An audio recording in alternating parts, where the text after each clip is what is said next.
Today's story is about a church in Memphis that begins to experience very strange phenomena. Now, at first, church administrators believe that whatever's happening here is just a series of pranks, and basically everybody writes it off. But one church staff decides to look more closely, and he discovers something much darker was going on there. But before we get into that story, if you're a fan of the strange, dark, and mysterious delivered in story format, then you've come to the right place because that's all we do, and we upload once a week. So if that's of interest to you, for the next several days, sneak into the Like Button's kitchen after hours and add increasingly large portions of food that they hate to their fridge and their pantry. Also, please subscribe to our channel and turn on all notifications so you don't miss any of our weekly uploads. Okay, let's get into today's story.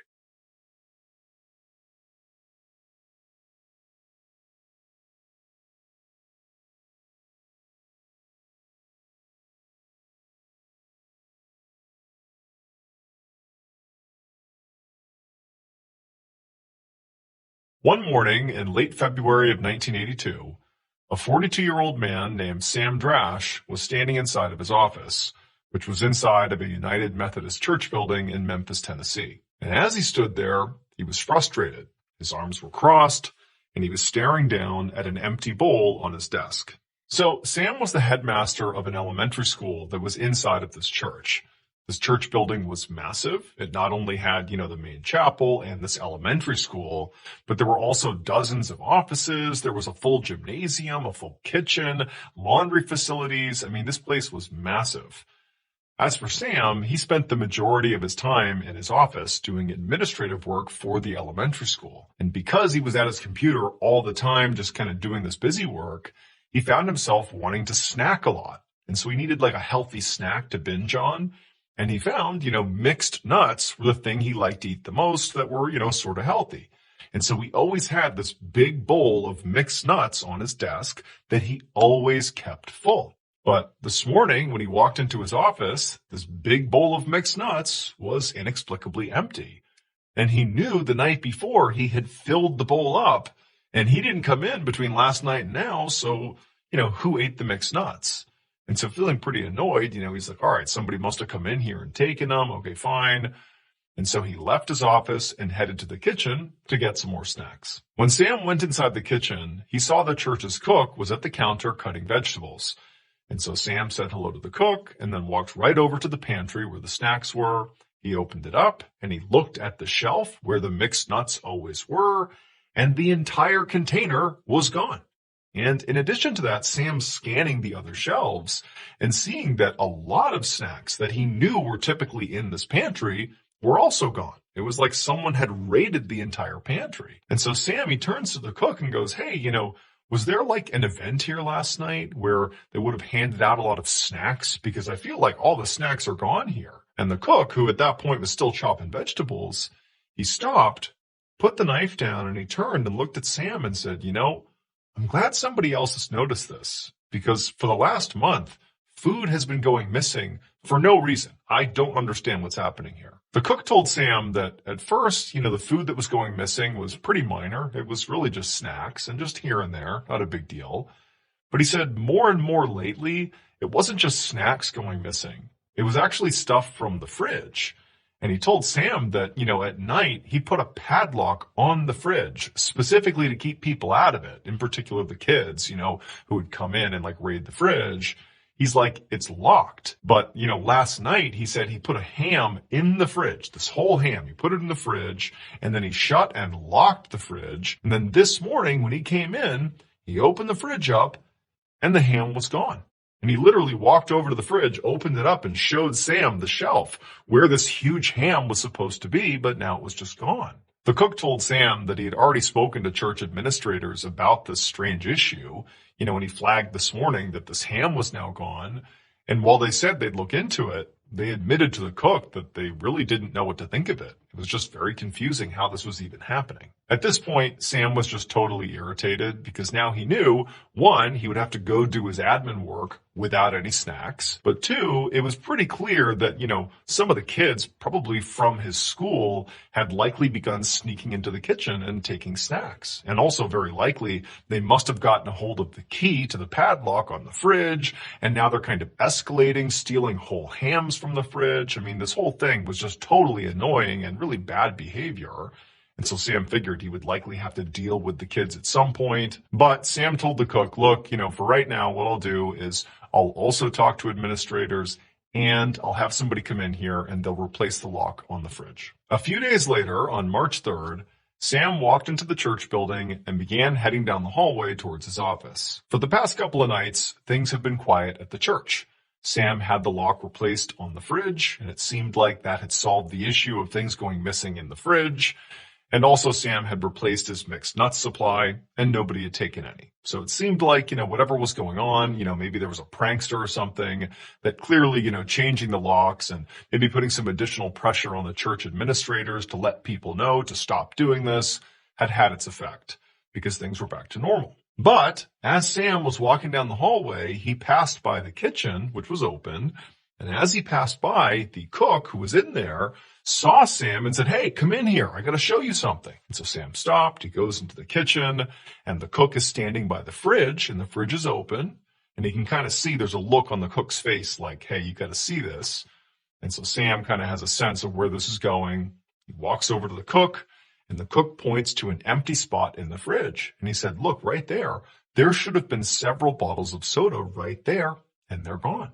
And so Sam's like, okay, that's not good. Clearly this is still happening. But the cook is like, no, this is after the locks have been changed. There's only a handful of people that have access to the keys.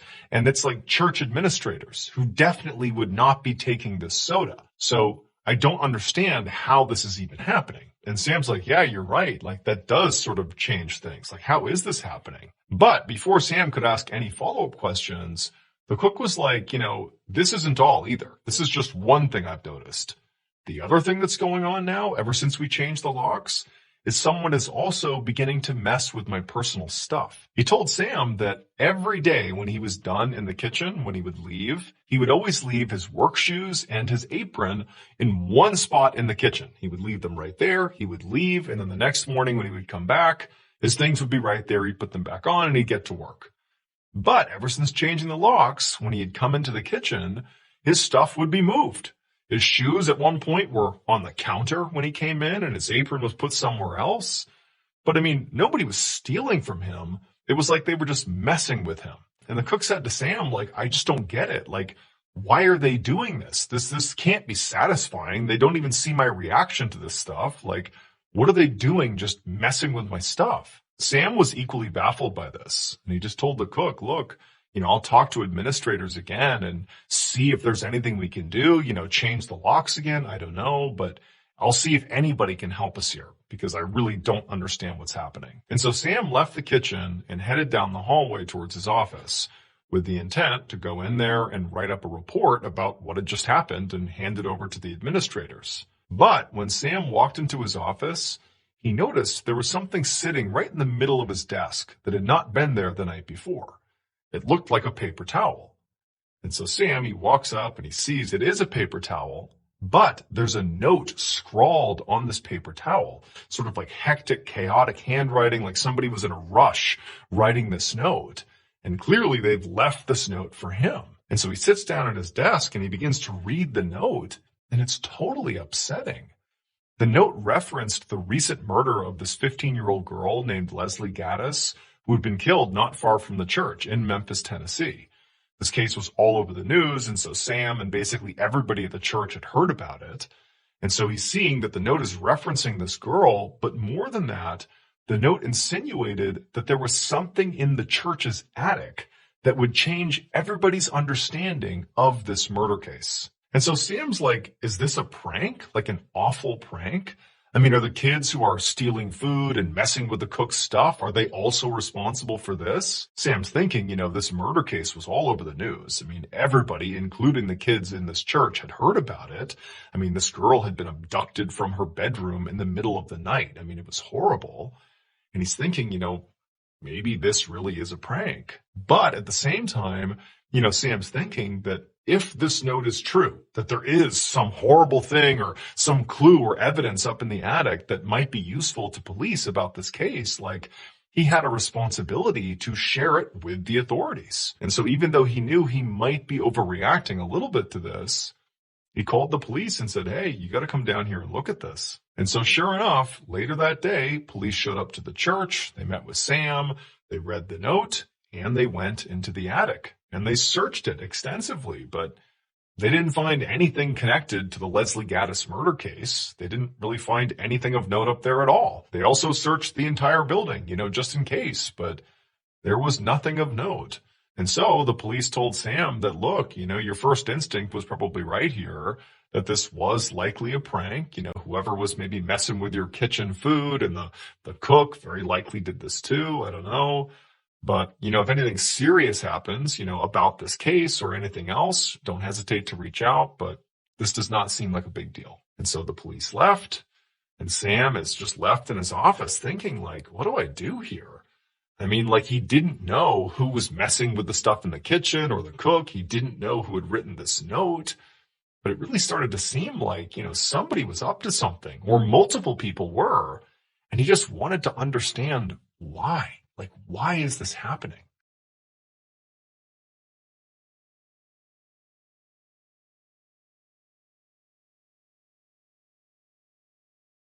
All right, guys, I just did something that I have literally never done before. Not on this YouTube channel, not on any of my podcasts, nowhere. Like this is a brand new thing, new concept, okay? Now, normally when I, tell stories, it's just me alone talking to a camera or, on stage, but it's just me talking to you. That's the style. That's the Mr. Ballin style, has been for years. But today, it's all going to change because I interviewed a guest.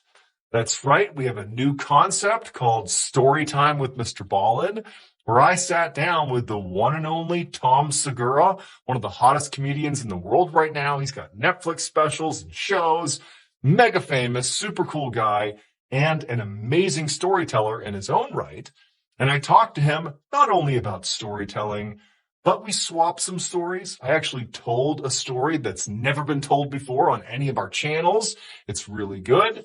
And it's just a fun new way of making content. So I think you're going to love it. It's available right now. It's called Storytime with Mr. Ballin. Let me know what you think. And if you guys enjoy it, I will interview more people and tell more stories like that. The video is live right now. Just click on the link in the description below and have a listen. Let us know what you think and tell us in the comments, because if people like this format, we'll keep doing it. Okay? Thank you very much. And now back to the story.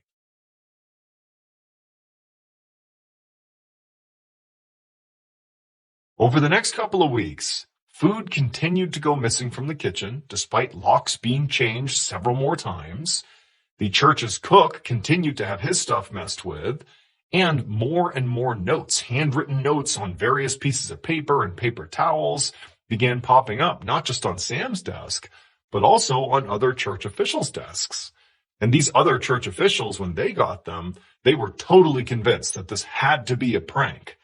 But for Sam, he just felt like, I don't know. I don't know if this is a prank. It's not really funny. It isn't like the person doing it is really getting any big reaction.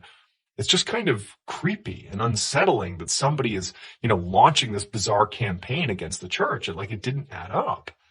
But, even though this is all happening for weeks at this point, the final straw, at least in Sam's mind, happened the previous Sunday when he and his family were at church. And his son was sitting in one of the front pews, and he grabbed a Bible and he opened it up. And sure enough, a note tumbled out of the Bible. It was one of those handwritten notes on a paper towel. And again, it referenced the murder of Leslie Gaddis. And Sam's looking at his young child, his young boy, reading this note, being like, what's going on here? And Sam's like, this is totally unacceptable. It's one thing to be leaving these notes for adults to find, but now like children are going to be reading these notes. Like that's not okay. And so on March 17th, so roughly about a month and a half after all this strange stuff had begun happening in the church, Sam went to the maintenance crew of the church building and told them he wanted to set up a stakeout because by this point, Sam was starting to think, like, I don't know if just, some kid or kids from the elementary school are pranking the church. I mean, this has been going on for weeks now. It's sort of like dark at this point with these notes that are being left all over the place. Like, this doesn't really feel like just some kid. This actually feels like maybe an adult, maybe an outsider who's coming in to do this. Like, for what reason, Sam didn't know, but he just felt like something's off here. And so his plan was basically he and the maintenance crew would stay in the church at night and literally hide and try to catch whoever this was, breaking in, doing this stuff in the act. By about 10 p.m. on March 17th, it was just Sam and the maintenance crew in their various hiding spots in the church, sort of centrally located so they could see the hallway that led to the kitchen, that led to Sam's office. They're all just kind of positioned, waiting. And so far, nothing had happened. I mean, the church was totally quiet. Everybody else had left for the night. It was just Sam and the maintenance crew. And they were just kind of twiddling their thumbs, waiting to see what would happen. And at some point, the maintenance crew, they got really bored because there really was nothing happening. I mean, Sam was super motivated, but the maintenance crew's like, I don't know, I don't really care about any of this stuff. And so one of them decided to just, stretch his legs and just walk around the church, just to do anything other than sit here with nothing happening. And so he got up and he walked down the hallway and he's like kind of looking in each room and there's nothing going on. And as he was walking towards the nursery at the end of the hallway, he heard some movement coming from behind him. He turned around and he thought it was, one of the other maintenance workers or Sam, but no, he saw a light come on in the kitchen. And so thinking, oh my goodness, maybe I've caught this person in the act. He charges down the hallway. He goes into the kitchen and he can't believe what he sees. It would turn out everybody had it wrong about what happened to 15-year-old Leslie Gaddis. She really was, several months earlier, literally taken from her bedroom in the middle of the night, taken out of her house. But she wasn't murdered. Everybody thought she had been, and the news acted like she had been, but she hadn't been. Instead, her kidnapper, 42-year-old Ernest Stubblefield, had taken her in the middle of the night and brought her to this church and had been holding her in the church's attic for the last 119 days. And during that time, Ernest had her at knife point and basically watched her near 24/7 to make sure she wouldn't escape.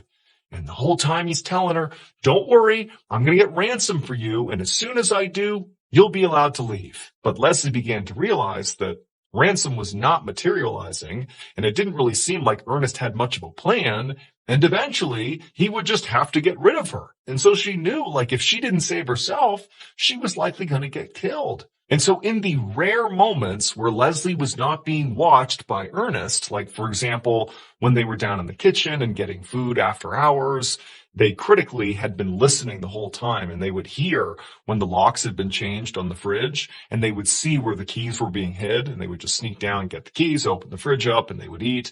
Well, when they were doing that, Leslie made a point of not just taking a little food for she and Ernest, but she would take a ton of food, like way more than two people would need, and she would tell Ernest, oh, it's just because, it's more for us. But really what she was doing was trying her best to signal to the people in the church that something weird's going on here. Huge portions of food are going missing. And then also she would, move around the cook's stuff, his shoes and his apron. And then in the very rare moments where she truly wasn't being watched, she would run off, grab a paper towel and scrawl things like, my name is Leslie, I'm in the attic, and leave them on people's desks, hoping that would finally get somebody's attention. But unfortunately, pretty much everybody in the church thought it was a joke, except for Sam. However, when he contacted the police and told them, like, hey, I got this note that sort of suggests that maybe Leslie is being held in the attic, well, they went up there and they searched the attic, and they didn't find her because Ernest had found a special crawl space in the attic that nobody knew about. And so she was just feet away from police, but they didn't know she was up there. But luckily, Sam did not stop. He continued to question what was happening, continued to think all this stuff was super weird. And so eventually he has this stakeout, and that maintenance worker, after being so bored, was doing his loop, saw the light come on in the kitchen, goes in the kitchen, and what does he see? But Leslie Gaddis, alive in the flesh, standing right there. She saw him. Ernest is right behind her. And she just made a run for it and literally dove into the maintenance worker's hands, just praying that he would not run away because Ernest was sure to grab her and do something to her. But the maintenance worker, he grabbed Leslie. Ernest took off running, and he would eventually be caught. Ernest was convicted of kidnapping and sentenced to 20 years in prison. As for Leslie, she was hailed as a hero for saving herself, and she would go on to become a successful lawyer who would serve on the board of the Commission on Missing and Exploited Children.